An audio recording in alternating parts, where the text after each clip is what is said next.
નામ આજરા યોમિન છે।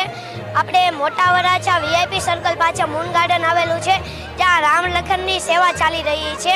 તો અમારો કરવા પાછળનો મુખ્ય ઉદ્દેશ્ય તો એ જ છે કે અહીંયા છે ને નાના બાળકોને અમે સાવજ ફ્રીમાં ગાડીમાં બેસાડીએ છીએ અને તે નાના બાળકોને ગાડીમાં બેસાડીએ છીએ, પછી તે લોકો રામ રામ લખે છે। તો બધાના મનમાં એવો વિચાર આવતો હશે કે આ બાળકોને ગાડીમાં બેસાડે છે। ના, અમારો મુખ્ય ઉદ્દેશ્ય તો એ છે કે જાણે અમે બાળકોને અત્યારે જોઈએ છીએ તો તે બાળકો મોબાઈલમાં પડ્યા રહે છે।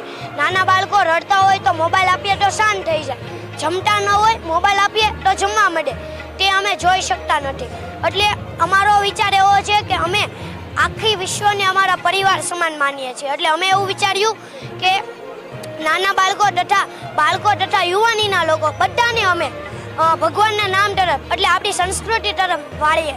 એટલે અમે અહીંયા રામલેખનની બુકની સેવા શરૂ કરી અને સાથે નાના બાળકોને ગાડીમાં બેસાડવાનું શરૂ કર્યું। તો શું થાય, નાના બાળકો ગાડીમાં બેસવા આવે, ગાડીમાં બેસે અને ઉતરીને થોડુંક ભગવાનનું નામ લખે અને તે લોકોને બુક ઘરે લખવા લઈ જાય તો ઘરે પણ લઈ જાય।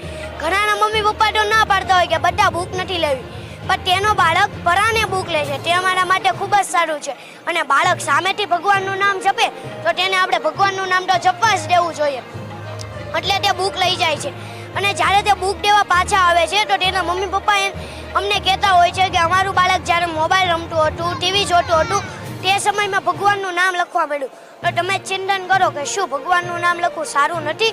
સારું જ છે ને, ખૂબ જ સારું છે। માટે જ અમે આ ઉદ્દેશ્ય સાથે આવ્યા છીએ।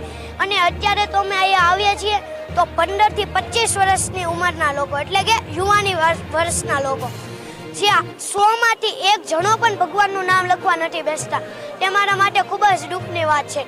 યુવાન લોકો તો શું ન કરી શકે તે તમે અમને કહો। યુવાન લોકો તો તમે જે કામ કરો તે કરી શકે અને યુવાન લોકો તો અત્યારે ઘણું કામ કરી શકે છે, તો યુવાન લોકો જ ભગવાનનું નામ નથી જપતા, તો શું ખરાબ વાત છે ને?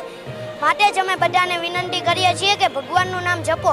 અને ઘણા લોકોને રાતે ઊંઘ ન આવતી હોય, ચિંતામાં હોય, દુઃખમાં હોય તો શું વ્યસન કરે છે, વ્યસન કરવું પડે।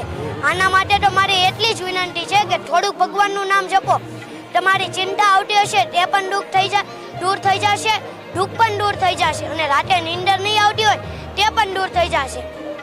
તો મારે એટલી જ વિનંતી છે કે જો તમે થોડુંક ભગવાનનું નામ જપ આખા દિવસમાં ન કરી શકો તો રાતે પણ થોડુંક ભગવાનનું નામ તમે સૂતા સમયે જપી શકો છો। મારે એટલું જ કહેવું હતું। Thank you.